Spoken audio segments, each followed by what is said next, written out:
मछली जल की रानी है, जीवन उसका पानी है। हाथ लगाओ तो डर जाएगी, बाहर निकालो तो मर जाएगी।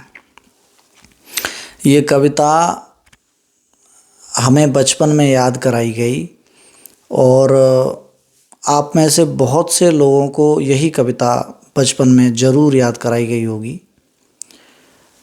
बचपन में जब ये कविता मैंने सुनी, याद की, तो मुझे लगता था कि इस कविता को बच्चों को याद कराए जाने का उद्देश्य है कि बच्चे मछलियों की रक्षा करना सीखें, मछलियों की रक्षा का भाव उनके अंदर पैदा हो।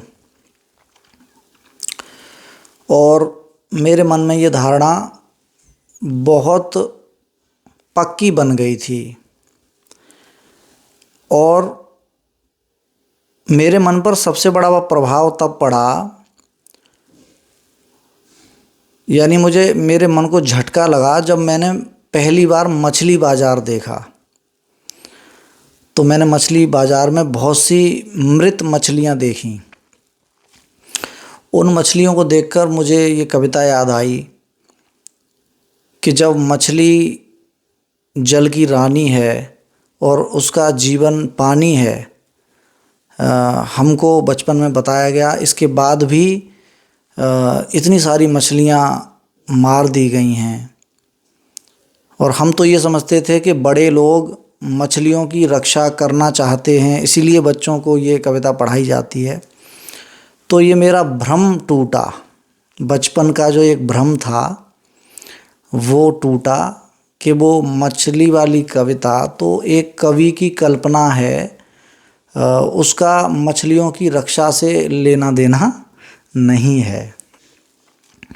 और वास्तविकता ये है, आज की तारीख में अगर आप बात करेंगे तो एक दिन में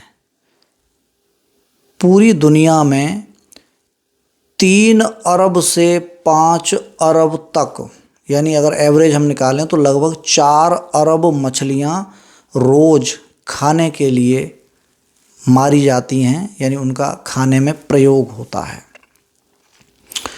तो कभी कभी भ्रम टूटते हैं।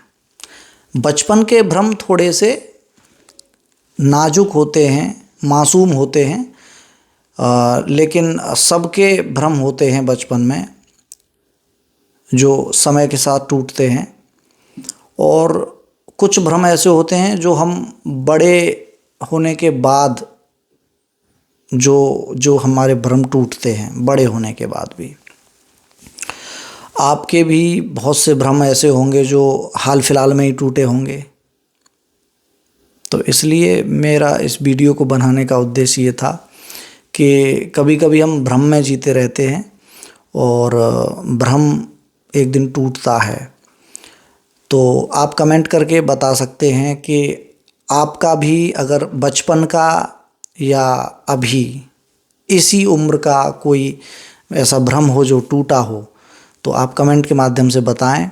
मैंने अपना भ्रम आपको बताया, आपको मेरा यह अनुभव कैसा लगा, और आप भी अपना कोई भ्रम बता सकते हैं कमेंट के माध्यम से। बहुत बहुत धन्यवाद।